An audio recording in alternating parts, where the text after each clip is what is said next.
ঢাকার মিটফোর্ট এলাকা পুরনো ঢাকার খুবই গুরুত্বপূর্ণ একটি ব্যবসায়িক এলাকা। সেখানে একটি নির্মম হত্যাকাণ্ড ঘটেছে। এটাকে মধ্যযুগীয় বর্বরতা বলা যাবে না। বর্বরতাটাকে আপনি প্রাগৈতিহাসিক যুগের বর্বরতা বলতে পারেন।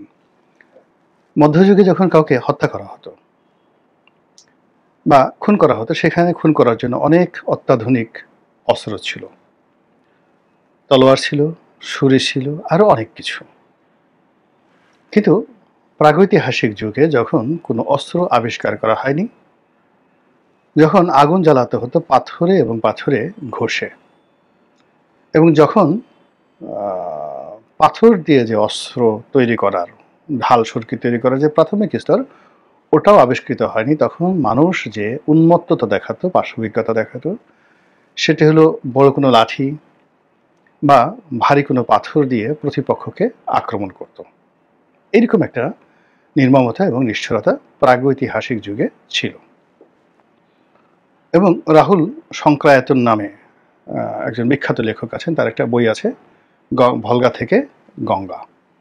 তো সেখানে সেই প্রাগৈতিহাসিক যুগের নিষ্ঠুরতা, স্বামী স্ত্রীর সম্পর্ক, সমাজে যৌনতা, পরিবার, এগুলো নিয়ে উনি একটা কাল্পনিক চিত্র আবিষ্কার করেছেন বা লিখেছেন। খুবই বিতর্কিত বই ভলগা থেকে গঙ্গা। সেখানে গেলে আপনি সেই প্রাগৈতিহাসিক যুগের সেই রাহুল শঙ্করায়তনের সেই বইতে সবকিছু পাবেন। তো ঠিক ওইরকম একটা ঘটনা ঘটেছে পুরনো ঢাকার মিটফোর্টে। ঘটনা আমরা যতটা জেনেছি সেটা হলো যে যারা আক্রমণ করেছেন তারা বিএনপির সমর্থক বা কর্মী, আর যাকে হত্যা করা হয়েছে তিনিও বিএনপির কর্মী। দুই গ্রুপের মধ্যে ব্যবসায়িক দ্বন্দ্ব, সংঘাত, মারামারি ছিল, রেষারেষি ছিল, এবং এরা খুব বড় ব্যবসায়ী নয়, একেবারে গরিব ভাঙ্গারি ব্যবসা করে। যারা মেরেছে তারাও কেউ কাটা কেউ নন, আর যিনি মরেছেন তিনিও কেউ কাটা কেউ নন। কিন্তু এখানে যে পদ্ধতিতে এই হত্যাকাণ্ডটি ঘটানো হয়েছে, এতে বিএনপির জন্য অনেকগুলো অশনি সংকেত চলে এসেছে। প্রথমত, এখানে সারা বাংলাদেশে পক্ষ এবং বিপক্ষ,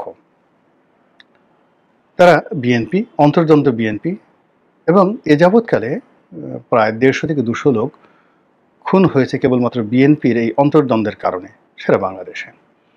এবং সেই অন্তর্দ্বন্দ্বটি যে কতটা ভয়াবহ, কতটা নির্মম, নিষ্ঠুর এবং প্রাগৈতিহাসিক, এটা এই মিটফোর্ট হত্যাকাণ্ডের মাধ্যমে ফুটে উঠেছে। এখানে যাকে মারা হয়েছে তাকে মারতে মারতে উলঙ্গ করে ফেলা হয়েছে, পরনে শুধুমাত্র একটা জায়গা ছিল। এবং যিনি মেরেছেন বা যারা মেরেছেন তারা শিওর হতে পারেননি যে এই লোকটি মরেছে কিনা। তো এই লোকটি মরেছে কিনা তা প্রমাণের জন্য তারা একটা বড় একটা পাথর দিয়ে তাকে আঘাত করেছে, একেবারে সেই আদিম মানুষের মতো করে।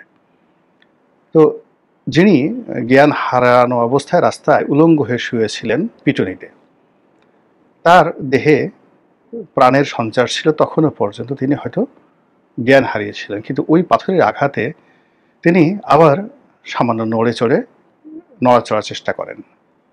ঠিক ওই অবস্থায় হত্যাকারী আবার পাথর উঠিয়ে তাকে দ্বিতীয় দফা, তৃতীয় দফা উপর্যুপরি আঘাত করে, সেই পাথরে আঘাত করে তার মৃত্যুটিকে নিশ্চিত করেন। এবং এই ছবি সামাজিক মাধ্যমে ছড়িয়ে পড়ার পর সারা বাংলাদেশের মানুষের হৃদয়ে, মন এবং মস্তিষ্কে নানা রকম প্রশ্ন এসেছে। স্বাভাবিক যে প্রশ্ন সেটি হলো যে বিএনপি এত নিষ্ঠুর হতে পারে? বিএনপির মধ্যে অন্তর্দ্বন্দ্ব, মারামারি, কাটাকাটি এত খারাপ অবস্থায় যেতে পারে? তৃতীয়ত হলো যে এই কাজগুলো ঢাকা শহরে হচ্ছে, সারা বাংলাদেশে হচ্ছে, দল হিসেবে বিএনপি কি করছে? তারা তো কিছুই নিয়ন্ত্রণ করতে পারছে না। এরপরে ব্যাপার হলো যে এই সকল ক্ষেত্রে যেখানে চাঁদাবাজি জড়িত, ব্যবসা বাণিজ্য জড়িত, এর কমিশনগুলো হাত বেহাত হয়ে কোন পর্যায়ে আসে, কারা পায়? এর কারণ হলো যে এই ধরনের অপরাধ, এর একটা চেইন অফ কমান্ড থাকে, এর একটা সিন্ডিকেট থাকে। তো বিএনপির এই যে যিনি হত্যা করলেন এবং যিনি হত্যাকাণ্ডের শিকার হলেন, তাদের এই অপকর্মের সাথে কোন পর্যায়ের বিএনপির নেতাকর্মী জড়িত, কত টাকা জড়িত, এবং সেই টাকা কোথায় কোথায় যাচ্ছে, আর এর দায় দায়িত্ব কার? এই প্রশ্নগুলো স্বাভাবিকভাবে আসছে। দ্বিতীয় যে প্রশ্নটি আসছে যে বিএনপি এখনো রাষ্ট্র ক্ষমতায় যায়নি। তো রাষ্ট্র ক্ষমতায় না যেতেই তারা যদি এত নির্মম হতে পারে, এত নিষ্ঠুর হতে পারে, এই দলটি যদি আবার ক্ষমতায় আসে তাহলে তারা তো পুরো দেশকে আইএমের জাহিলিয়াতের চাইতেও খারাপ বানিয়ে ফেলবে। এই যে নিষ্ঠুরতা দেখানো হলো, পাথর মেরে মানুষ হত্যা, এই ঘটনা তো বাংলাদেশে কখনো আমরা দেখিও নি, শুনিও নি। আর এইভাবে যে কাউকে মারা যায় এ কথা আমরা কল্পনাও করিনি। এই নিষ্ঠুরতা বিএনপি শিখল কোত্থেকে? এই জিনিসগুলো আলোচনা হচ্ছে ইন জেনারেল, এবং এটার মধ্যে অন্য কোনো রাজনীতি নেই। কিন্তু এই নির্মম ঘটনাটিকে বিএনপি যারা রাজনৈতিক প্রতিপক্ষ তারা ক্যাশ করেছে, তারা এটাকে গ্রহণ করেছে এবং বিএনপিকে হেয় করার জন্য, তারেক রহমান সাহেবকে রাজনীতি থেকে মাইনাস করার জন্য তারা সর্বশক্তি নিয়ে মাঠে নেমেছে কয়েকটি কারণে।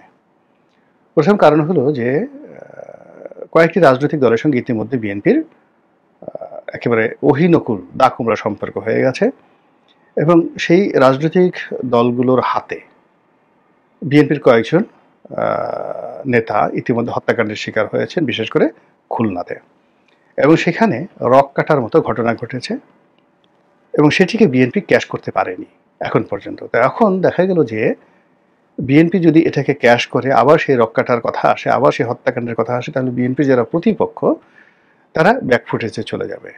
তো কাজেই বিএনপির যারা প্রতিপক্ষ তারা অলনে ছাড়েন। অর্থাৎ ধরুন যেই দিন মিটফোর্ডের হত্যাকাণ্ড ঘটেছে, প্রস্তুর যুগের হত্যাকাণ্ড ঘটেছে, তার 2 দিন পরে খুলনার ঘটনা ঘটেছে। খুলনার ঘটনা যেদিন ঘটেছে তার পরের দিনই দেখা গেল বিএনপি যারা প্রতিপক্ষ তারা এরকমভাবে মিটফোর্ডের ঘটনাটা ক্যাশ আউট করেছে যাতে করে বিএনপি তাদের লোকদের যে রক কেটে দিয়েছে বা মেরে ফেলেছে এই কথাটা উচ্চারণ করার জন্য তারা সুযোগ না পায়। তো এই পলিটিক্সে বিএনপি খুব নির্মম অবস্থায় পড়ে গেছে। আগে যেটা বলছিলাম যে ঘটনাটা এমনভাবে ঘটেছে যে এটা সাধারণ মানুষের হৃদয়ে দাগ কেটেছে, এবং এই দৃশ্য যেহেতু ইন্টারনেটের মাধ্যমে ছড়িয়ে পড়েছে এক্ষেত্রে এটার পক্ষে একটা টু শব্দ করার মতো ক্ষমতা বিএনপি নেই। এবং এর ফলে কি হলো, ঢাকা বিশ্ববিদ্যালয় বুয়েটের যারা সাধারণ ছাত্রছাত্রী তাদের সঙ্গে যদি এনসিপির নেতৃত্ব থাকে, তাদের সঙ্গে যদি সমন্বয়কদের বৈষম্য বিরোধী ছাত্র আন্দোলনের সমন্বয়কদের যোগসাজশ থাকে, তাদের সঙ্গে যদি অন্যান্য ছাত্র সংগঠন, অন্যান্য ছোট ছোট রাজনৈতিক সংগঠন যারা অতি সম্প্রতি বিএনপি থেকে বের হয়ে এসছে এবং তারেক রহমানকে এখন তারা যে কোনো মানুষের চেয়ে বেশি ঘৃণা করে, কারণ বন্ধু যখন শত্রু হয়ে যায় তখন এর চাইতে আর শত্রুতা থাকে না। তো এরকম কিছু মানুষ অতি সম্প্রতি তারেক রহমানের শত্রু হয়ে গেছে তারা, এবং যারা রাজনৈতিকভাবে বিএনপির অহিনকুল সম্পর্কের প্রতিপক্ষ, তো তারা সবাই এখানে বাতাস দিয়েছে।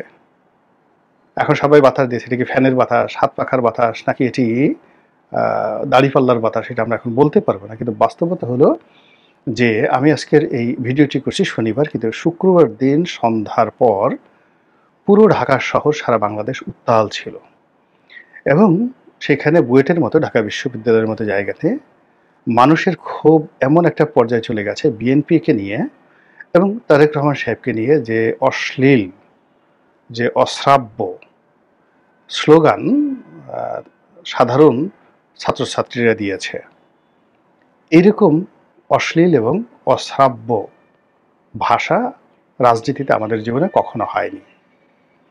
এর দুটো কারণ থাকতে পারে, সেটা হলো বিএনপি সম্পর্কে, তারেক রহমান সম্পর্কে যারা স্লোগান দিচ্ছে তাদের ক্রোধ, তাদের ক্ষোভ এত বেশি যে তারা সুযোগ যদি পায় তাহলে এই যে মিটফোর্ড যে হত্যাকাণ্ড, যেভাবে পাথর মেরে মেরে প্রতিপক্ষে হত্যা করা হয়েছে, বিএনপির যারা লোকজন যাদের প্রতি এদের রাগ তাদেরকে পেলে তারাও ঠিক এরকমভাবে এক একটা ডলা দিতে চায়। পাটার উপর রেখে পুতা দিয়ে যেভাবে একেবারে গুতিয়ে গুতিয়ে যেভাবে হলুদ ভাঙে, মরিচ বাটে, ঠিক ওইভাবে বিএনপিকে বাটনা দিতে চাচ্ছে কিছু লোক, এবং তাদের সেই ক্ষোভ চলে আসছে মুখের ভাষায়। এবং এখন আমাদের দেশের যে ট্রেন্ড চালু হয়ে গেছে সেটা হলো গালাগাল দেওয়া। এটা জাতীয় ভাষা, জাতীয় অভ্যাসে পরিণত হয়েছে।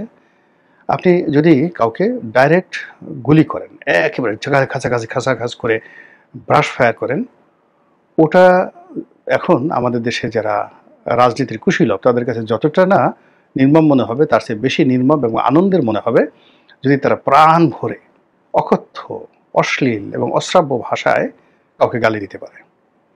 এবং এই যে গালি দেওয়া, এটি আমাদের ইন্টারনেটের মাধ্যমে বেশ কয়েকজন বিশ্ববিখ্যাত গালি সম্রাট আছেন, যাদের কাজই হলো মানুষকে গালি দেওয়া এবং গালি শেখানো এবং মানুষের গুপ্ত অঙ্গকে সামনে নিয়ে আসা। যে সকল ধরেন মানুষের